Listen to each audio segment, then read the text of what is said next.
Hey, welcome back to P&W Repair. If you're joining us for the first time, I'm Andy. Tonight we're going to be doing some U-joints as well as a carrier bearing on the old service truck's drive shaft. So stick around and we will get after it. It's already getting dark, so that's terrific. That's okay. If I can get this shaft out of the truck, we're just in the shop the rest of the night anyway. I went ahead and grabbed another light so I could maybe see a little better. Hopefully I'm not washing out your guys' view.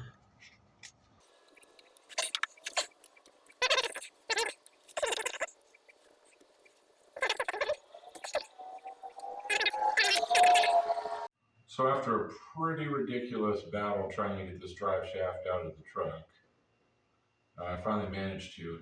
I had one problem bolt up on the transmission tail shaft that the head of it was rounded off and had probably half a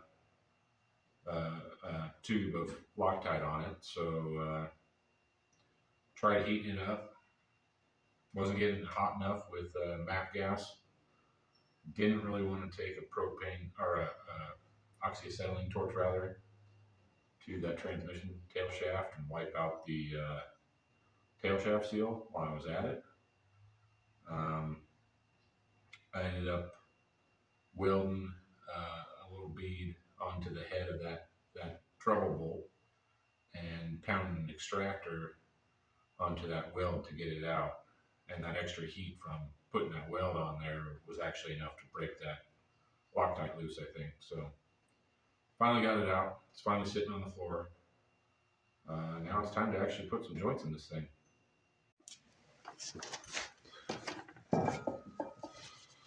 Start by pulling our snap rings. These can be a pain in the butt, depending on how many decades they've been in there. A lot of the times, if they're nice and rusty, they'll just break into multiple pieces.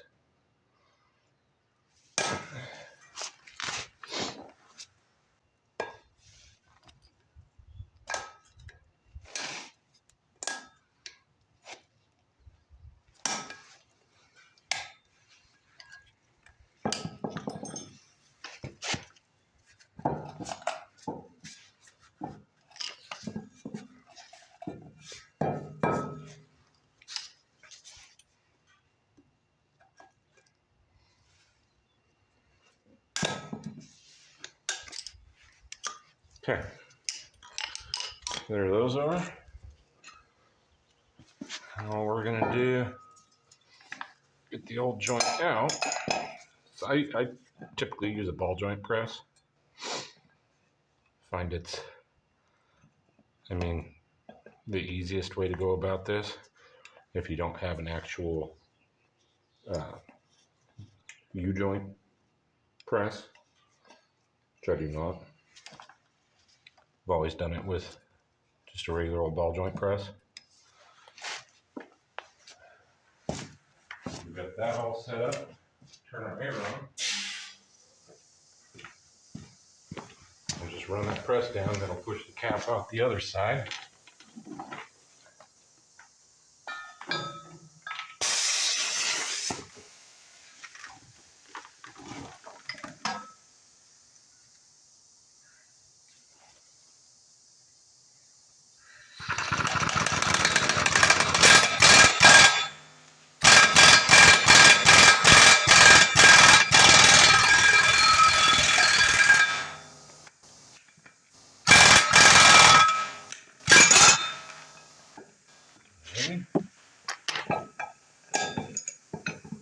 So then, times like this, where the cap doesn't actually go all the way through, it's probably best just to take a pair of channel locks, work that thing back and forth, and it'll come out.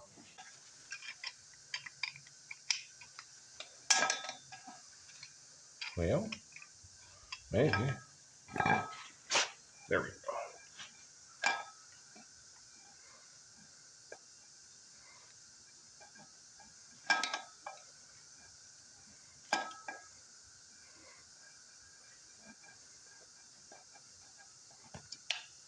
Okay, one cap.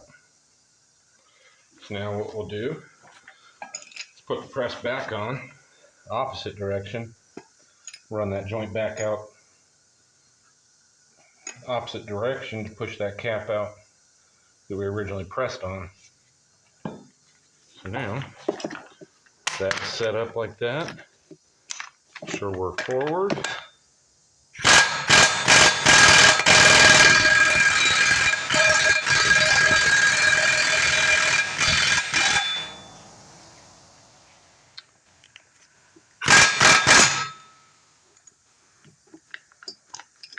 Didn't quite have her lined up. So.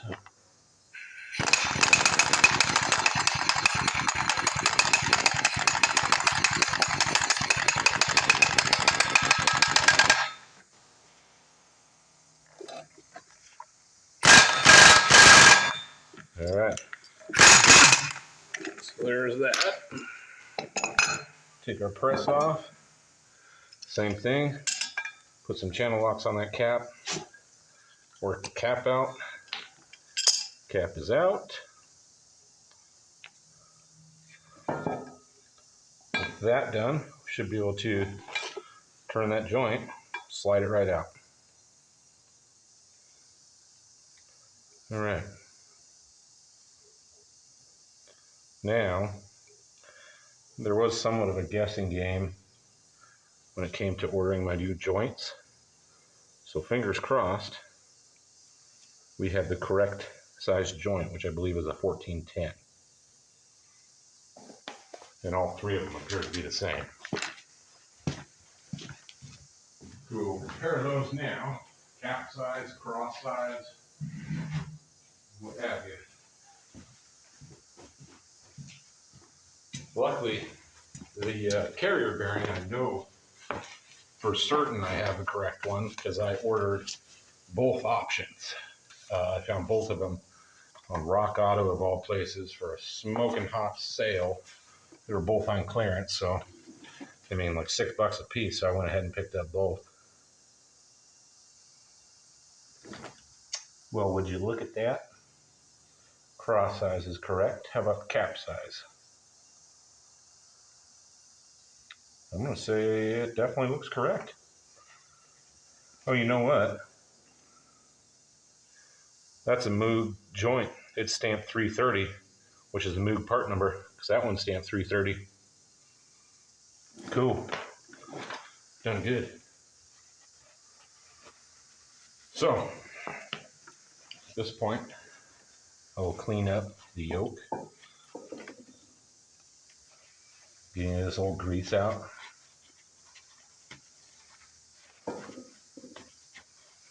This will just ensure that the cap's going smooth and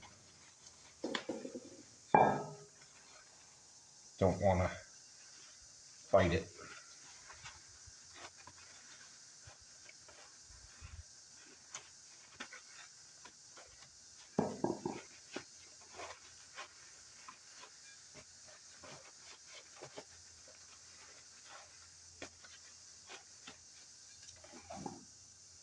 Cool. Press our new joint in there. So, one thing I would pay attention to is what direction you want your grease fitting. So, being that this is the rear joint at the rear axle, you would want that pointing away from the axle's yoke, so it's actually serviceable. If you have it pointing towards the yoke, there's no way you're going to get grease gun in there at any angle really to service it. So with that, I'm going to actually go ahead and put the Zerk in that before I press that thing in there.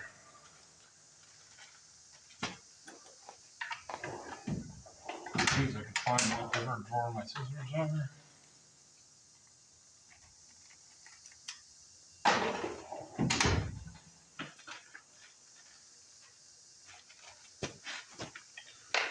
Now we need to figure out what size that Zerk is. head is on it. Probably an 8 metric, I would imagine. What the hell is an 8 millimeter? Yep, 8 millimeter it is. Get a ratchet.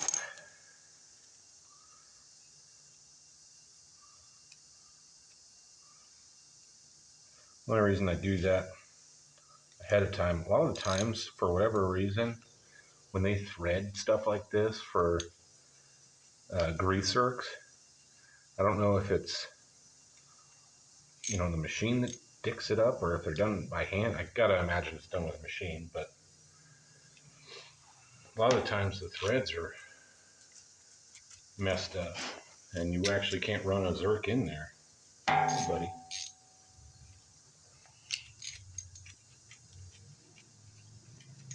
Naturally, I think this ratchet might be broken. This one's hard for free, so go figure. See, like this, threads aren't even cut straight. See the air gap on this side, no gap on that side.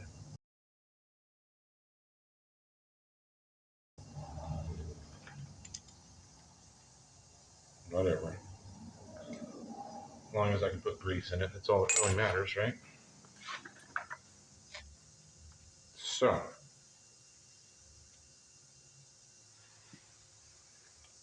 what we'll do at this point, take both our caps off on one side of the cross.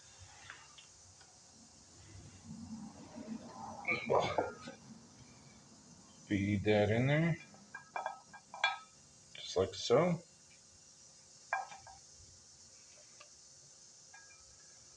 Then on both sides, we'll just push that cap in.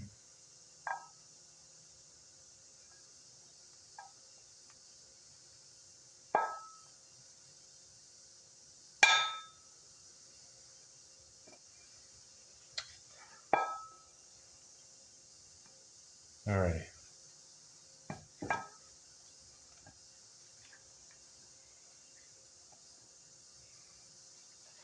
So from this point, it's typically easiest to take a small hammer and tip the cap. Get those caps actually started. But you want to be sure that whatever side that joint's in, you don't have any of your needles fall out. And it's typically best to actually hold that joint up to where it's, you know, as close to started in both caps as possible. So when you're tapping on it, you don't pound any of your needles out.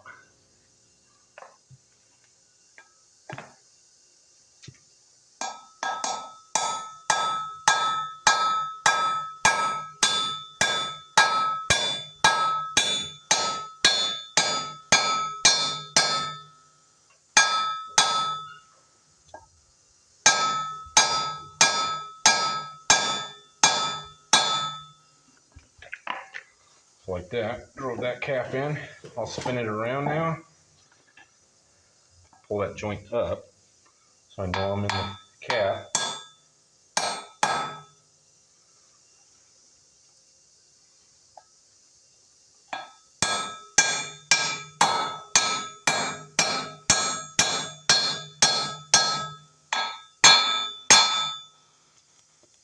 All right. Now what we'll do,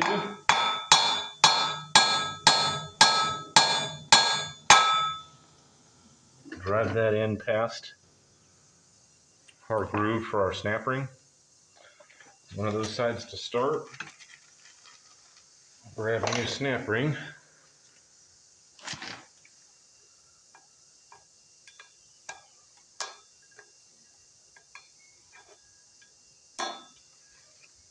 Flip it around. Tap this one home.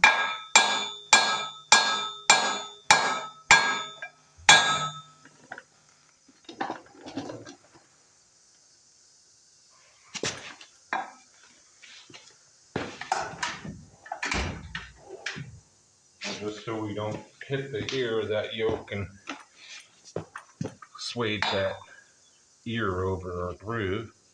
Put another hammer And they say you never hit, tool steel with other tool steel because it can shatter. Well, ask me if I care.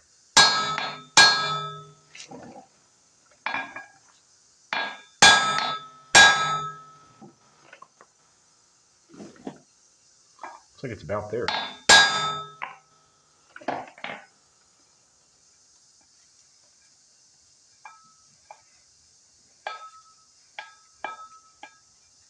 There you have it. So let's get our other snap ring.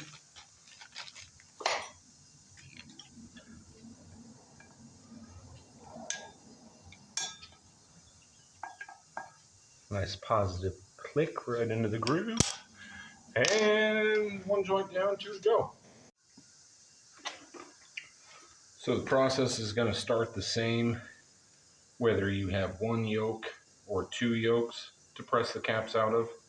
You're going to start by taking the snap ring out on all four caps. From there, it doesn't really matter which side you press apart first. You're going to press it apart the exact same way.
So on closer inspection, this carrier bearing is very much likely my vibration issue. This thing, look at the movement. The rubber's broken in it. It should not be moving like that. So it's a good thing we're doing a carrier bearing as well. So how we're going to go about this, we're going to go ahead and separate the mounting plate from the bearing cage. So probably turn air on.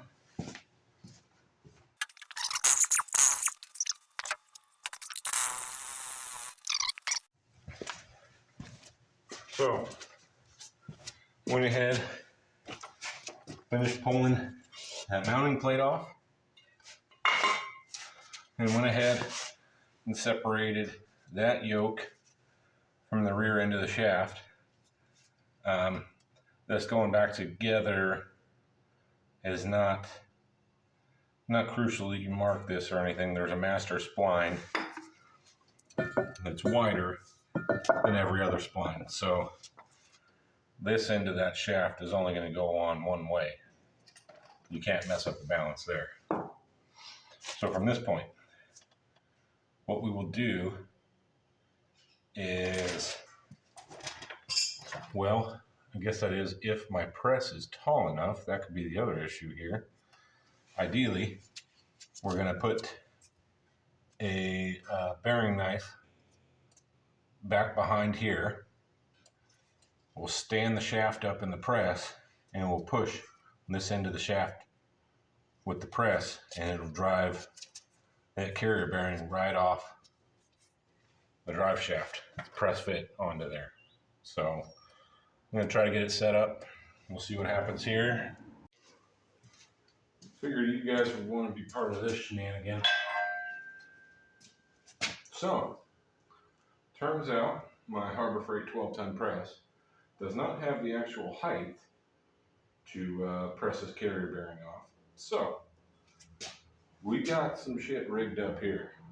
We have the press sitting on an engine pallet, and then we have our press plate, our custom made one. This is one I actually built, so it had this wider opening to do transmission gear shafts, manual transmissions, pressing gears on and off, because press plate comes with it is not very wide and does not accommodate much. So this is a custom unit. Even at this point, we're a couple inches off the ground. So the actual piece that you're supposed to be pressing off of with this press is not going to be utilized. We're going to actually push the shaft directly into the plate that the bottle jack is pushing on. And we're going to hope that we're going to have enough leverage to push that carrier off.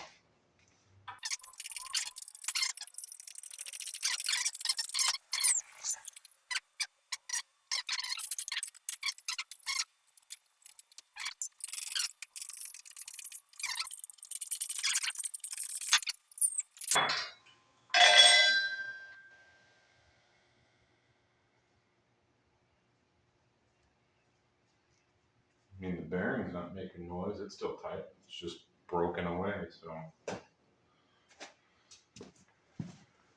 on with the new one now. So that actually ended up working out okay. The other bearing is the correct bearing. It's dimensionally slightly different. Our bracket is significantly wider. The rubber on it appears to be identical with our mounting holes. Again, they line up perfect. And the bearing itself is the correct diameter.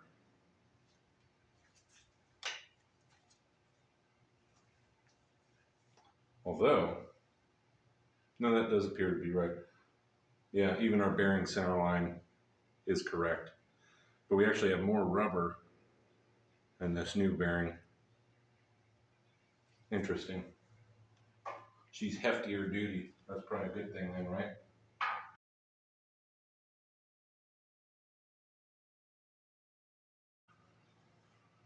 So, from this point, how do we want to press this?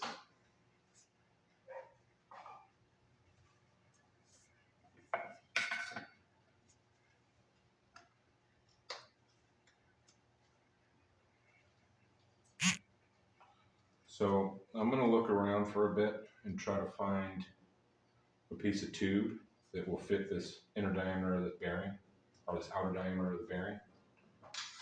And that way we can sleeve it up to the top of the shaft, push it on, or press it on, whatever.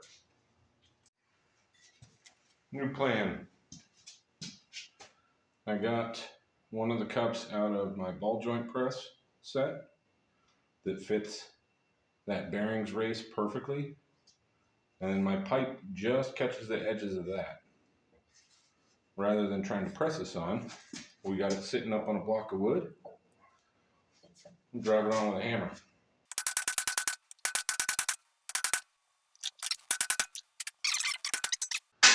Well, there you have it. And you know what? Carrier bearings are never a good time, even with the manufacturer tools doing them. They just are not a great time. It's the worst part of any drive shaft revival. So I went ahead and coated the end of this shaft in, what is that? Oh, that's that washer that nut was missing. Went ahead and coated the end of this shaft with marine grease. So essentially she's like a amphibious vehicle at this point. All right, so sure.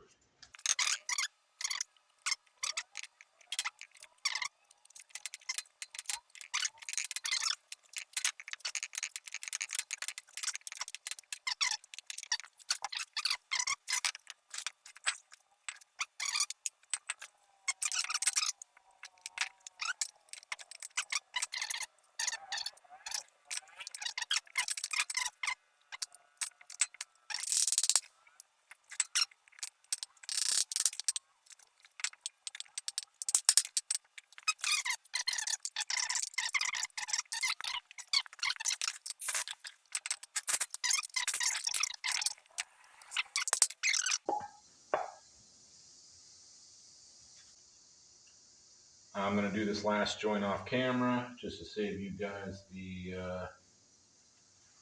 headache, and catch you guys on the next one.